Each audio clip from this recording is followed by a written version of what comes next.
పిల్లలకి సజెస్ట్ చేసినప్పుడు ఫస్ట్ మేము ఏం అసెస్ చేస్తామంటే పిల్లలది యాక్టివిటీ లెవెల్ ఏంటి, how many hours a day are they going out to play or స్కూల్లో ఎంత ఫిజికల్ యాక్టివిటీ చేస్తున్నారు, అవి అన్నీ అసెస్ చేసిన తర్వాత ఒక్క రోజుకి మీకు ఎంత క్యాలరీస్ కావాలి, ఎంత ప్రోటీన్ కావాలనేది సజెస్ట్ చేస్తాం.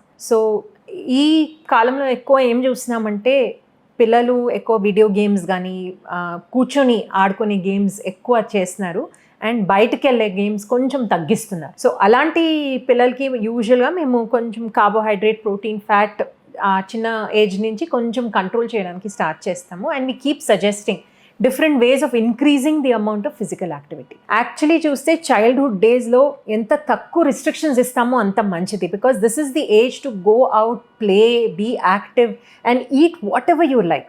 ఇప్పుడు చిన్నపిల్లలకి ఐస్ క్రీమ్ తినొద్దు, చాక్లెట్ తినొద్దు అని అంటే it is like literally depriving them of the good pleasures of life. So మీకు అన్నీ ఇవ్వాలి, మా పిల్లలకి నేను అంత ఎక్కువ రిస్ట్రిక్షన్స్ పెట్టకూడదు అని అంటే make sure that they exercising enough, వాళ్ళకి మంచి ఫిజికల్ యాక్టివిటీ ఉండాలి. అపార్ట్ ఫ్రమ్ దట్ కొంతమంది పిల్లలు అథ్లీట్స్ అవుతారు, they take some special professional sport and according to that వాళ్ళకి న్యూట్రిషన్ కరెక్ట్గా మేము ఇస్తాం. సో క్రికెట్ ఆడుకునే వాళ్ళకి ఒక డిఫరెంట్ న్యూట్రిషన్ ఉంటుంది, బ్యాడ్మింటన్ ఆడే వాళ్ళకి డిఫరెంట్ న్యూట్రిషన్ ఉంటుంది. సో అది కస్టమైజ్ చేసి ఇస్తాం.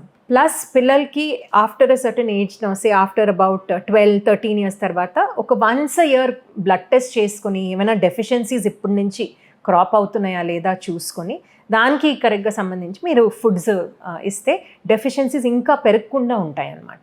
So this is the right age to catch these issues so that వాళ్ళ పెరుగుతున్నప్పుడు గ్రోత్కి ఎఫెక్ట్ అవ్వకుండా, డెవలప్మెంట్కి ఎఫెక్ట్ అవ్వకుండా ఉంటుంది.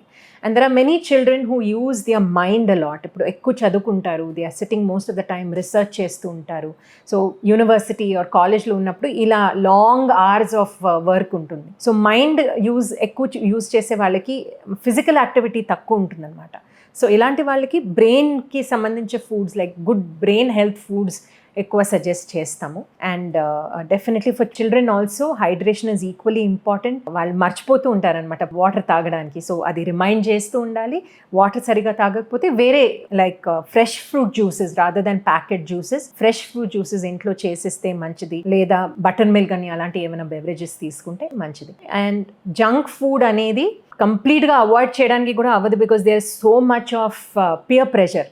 మిగతా అందరు పిల్లలు వెళ్తున్నారు, నన్ను నువ్వు అలౌ చేయట్లేదని చాలా పిల్లలు అలా ఫీల్ అవుతూ ఉంటారు. సో అలాంటి సిచ్యువేషన్లో what I usually suggest is once a week 1 meal మీరు వాళ్ళకి ఏం ఇష్టమో అది మీరు అలౌ చేయొచ్చు. అండ్ మిగతా రోజులన్నీ కొంచెం we can be a little controlled and careful about what they are eating. So that is the way you balance between what is available today versus what is good for health.